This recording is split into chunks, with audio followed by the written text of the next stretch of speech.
साथियों नमस्कार। हमारे पूर्व प्रधानमंत्री स्वर्गीय मनमोहन सिंह जी का कल सुबह अंतिम संस्कार होगा।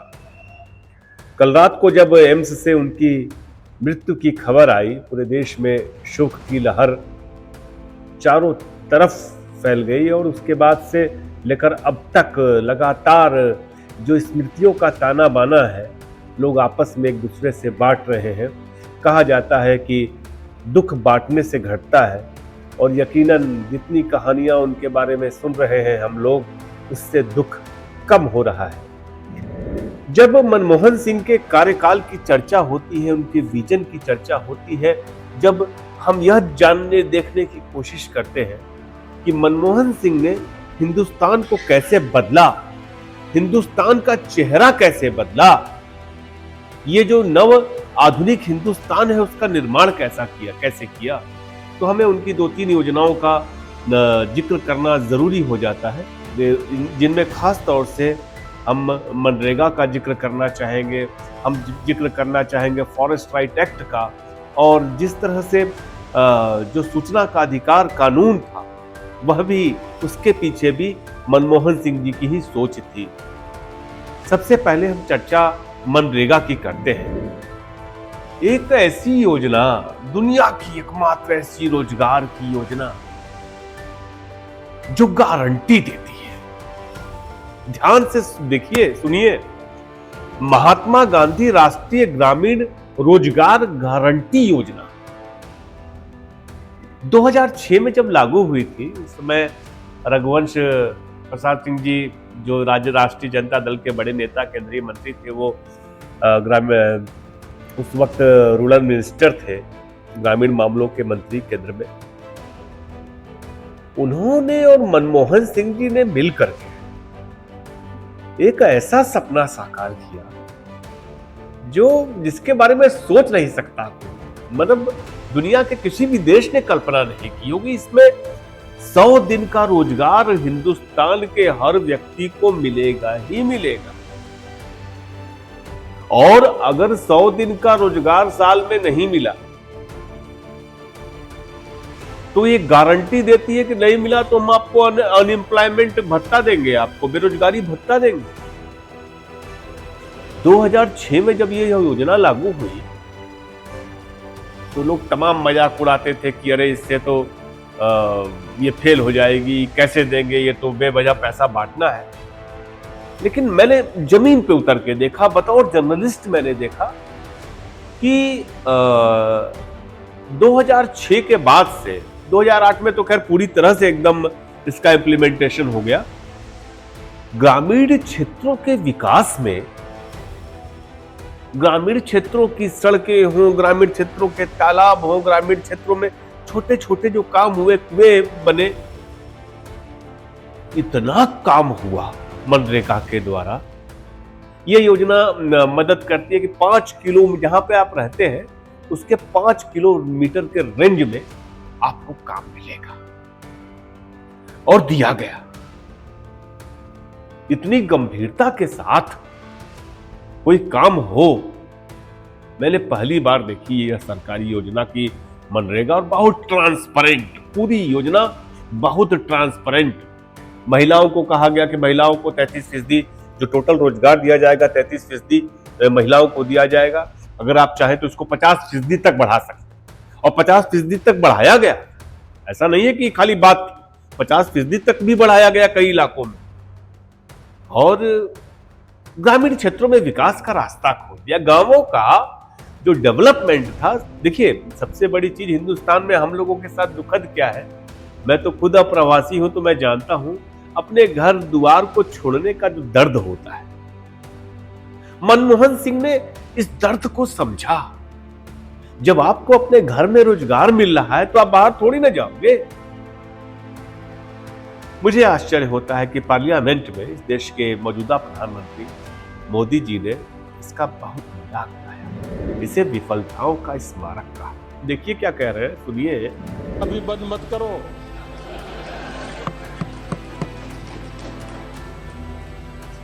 मैं ऐसी गलती नहीं कर सकता हूं,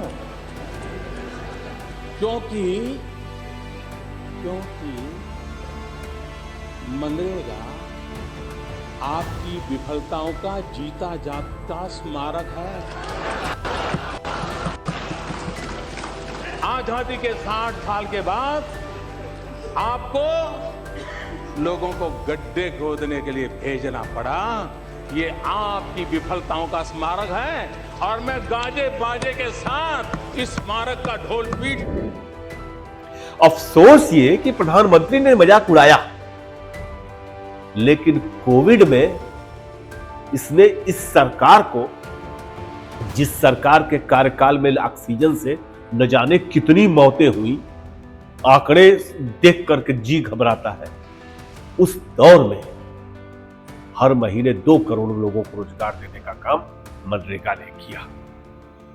2 करोड़ परिवारों को, 2 करोड़ लोगों की बात कर रहा हूं, 2 करोड़ परिवारों को हर माह रोजगार देने का काम किया। जब कोविड की लहर से पूरे देश में त्राहिमाम मचा हुआ था, उस वक्त मनरेगा ने पूरी सूरत बदल डाली। और ये खाली कहने की बात नहीं है, तमाम रिपोर्ट्स में ये आया कि मनरेगा ने इस देश के ग्रामीण जो क्षेत्र है, जो यहाँ के कम आय वर्ग के लोग हैं, उनके जीवन को बहुत अधिक संभाला। मनरेगा की वजह से ये संभल पाया। मनमोहन सिंह जी के समय में एक योजना थी जो कि अभी तक चल रही है, फॉरेस्ट राइट एक्ट। कल्पना नहीं कर सकते थे, कोई सोच नहीं सकता था, और मुझे नहीं लगता कि दुनिया के किसी देश में ये है। क्योंकि मैं आदिवासी ग्रामीण इलाके से आता हूं, तो खास तौर से जो पूर्वी उत्तर प्रदेश का सोनभद्र जिला है, आदिवासी बहुल जनपद है। 4 विधानसभा सीटें हैं वहां पे, जिनमें से आदिवासियों के लिए 2 आरक्षित हैं। वहां पर ऐसा कोई आदिवासी नहीं था, ऐसा कोई आदिवासी परिवार नहीं था, मुझे याद है, जो फॉरेस्ट से मुकदमे न लड़ रहा हो, जिसका जंगल विभाग से कोई मुकदमा न जिससे लड़ रहा हो, ऐसा कोई परिवार नजर नहीं आता था। ये हाल तो मैं केवल एक जिले का बता रहा हूं, पूरे देश में ये हाल कि जब तक फॉरेस्ट राइट एक्ट लागू नहीं था, जंगल विभाग एकदम कफन खसोटी में लगा था। हर प्रदेश का जंगल विभाग आदिवासियों को फर्जी मुकदमे में फंसाना, उसको जेल भेजना और उसका उत्पीड़न करना, एक सूत्री कार्यक्रम चल रहा था। वो जंगल में रहते आए जिनके बाप दादा, जंगल उनका नहीं था। नहीं, तुम जंगल में सावा नहीं उगा सकते, कोदो नहीं उगा सकते, तुम जंगल की लकड़ी नहीं काट सकते, जंगल में रह नहीं सकते। मनमोहन सिंह ने इस दर्द को समझा, कहा यह ठीक नहीं। फॉरेस्ट राइट एक्ट, मुझे याद है कि 1 जनवरी 2008 को पूरी तरह से इंप्लीमेंट हो गया था। फॉरेस्ट राइट एक्ट 2007 कहा जाता है। इसमें 2005 से पहले जो भी जंगल में रहते थे, एक भले एसटी हो चाहे कोई हो, खासतौर से शेड्यूल्ड ट्राइब्स के लिए था, जो जंगलों पर जिनका जीवन यापन है, उनको जंगल के जमीन का मालिकाना हक दिया गया।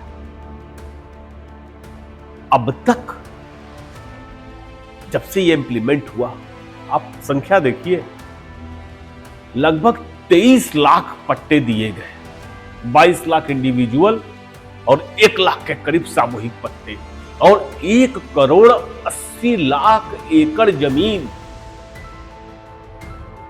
पर मालिकाना हक दिए गए। 1 करोड़ 80 लाख आदिवासी सर उठा के जीने लगे।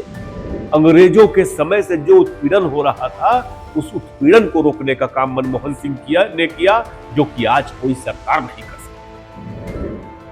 क्रांतिकारी फॉरेस्ट राइट एक्ट, मैंने तो देखा है, आप आंकड़े उठा के देखिए कि जो भी बीजेपी की सरकारें हैं, भले वो छत्तीसगढ़ में हो चाहे मध्य प्रदेश में हो, फॉरेस्ट राइट एक्ट में इतना रोड़ा डालती है, इतने दावे निरस्त किए जाते हैं, लेकिन मनमोहन सिंह ने कानून दिया कि नहीं, जो जंगल जमीन पर रहने वाला है उसका अधिकार होगा। ये मनमोहन सिंह जी ने करके दिखाया।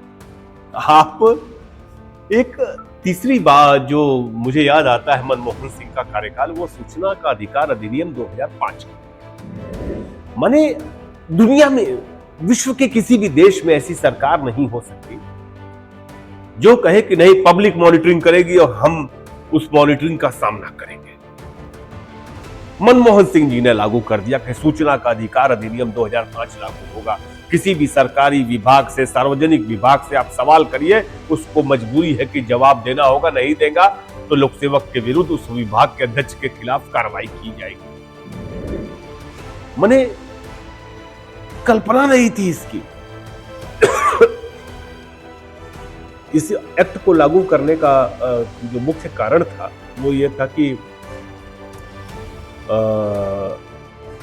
पूरी तरह से सरकारी विभाग के कामों में पारदर्शिता लाई जाए, हर तरीके से लोगों को के प्रति सरकारी विभागों को जवाबदेह बनाया जाए, और सबसे बड़ी बात जो महत्वपूर्ण था कि जो तमाम सरकारी विभागों पर भ्रष्टाचार के आरोप लगते थे उन पर अंकुश लगा करके उनको जनता के अनुकूल बनाया जा सके, जनापेक्षी बनाया जा सके, और इसमें सफलता मिली।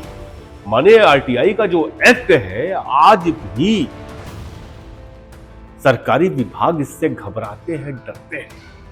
मुझे याद है कि जिस तरह से सेबी की जो प्रमुख है माधवी पुरी बुच, उनको लेकर के तमाम सवाल अब सेबी से पूछे गए तो सेबी ने अपने आप को मुक्त करने की कोशिश की कि नहीं हम जवाब नहीं दे सकते, जिसको लेकर कोर्ट गए लोग। भी फिलहाल फैसला नहीं आया है। तमाम जगहों पे लोग बचने की कोशिश करते हैं कि हमारा आरटीआई एक्ट से सामना ना हो जाए। आप कल्पना करके देख सकते हैं कि कोई सरकार अपने पैर पर खुद कुल्हाड़ी मारेगी कि नहीं हम जनता के प्रति जवाब दें, जनता जो कहेगी उसका जवाब हम देंगे। कैसे कैसे इस्तेमाल इसका होता रहा है। मुझे कहानी याद आती है राजस्थान के एक गांव की। दो मित्र थे, हिम्मत सर गांव था, रेवत राम नाम था, और उनके एक मित्र, उन्होंने गांव के राशन की दुकान पे को लेकर के आरटीआई दाखिल किया कि क्या वितरण हो रहा है, तो पता लगा कि गांव के राशन की कालाबाजारी हो रही है। उन्होंने तुरंत जो राशन का दुकानदार था उसको हटवा दिया। छोटी छोटी चीजें ऐसी ऐसी आरटीआई से पता लगने लगी जिसके बारे में कल्पना नहीं की जा सकती थी। दिलीप मंडल जो है, हम लोगों के ट्विटर पे आप लोग देखते होंगे, बड़े एक्टिविस्ट हैं लेकिन अब भाजपाई है। वो भाजपा सरकार में बाकायदे नौकरी कर रहे हैं, पैसा पा रहे हैं, इसकी जानकारी नहीं होती। अगर कुणाल शुक्ला ने उनको लेकर आरटीआई नहीं दाखिल की है, तो जो राइट टू इंफॉर्मेशन एक्ट है, दरअसल उसने इस देश की जनता को इतना ताकतवर बना दिया, उसको लोकतांत्रिक तौर पे इतना सशक्त बना दिया कि उसकी कल्पना नहीं की जा सकती। मनमोहन सिंह ने ऐसे केवल 3 काम नहीं किए, बहुत कुछ किया, लेकिन ये 3 जो चीजें हैं मैं कभी भुला नहीं सकता। इसने नए हिंदुस्तान का निर्माण करने में इन तीनों चीजों ने बड़ी महत्वपूर्ण भूमिका निभाई, और निसंदेह इसका श्रेय हमारे पूर्व प्रधानमंत्री श्री मनमोहन सिंह जी को जाता है। फिर मिलते हैं, फिर बात करेंगे। नमस्कार।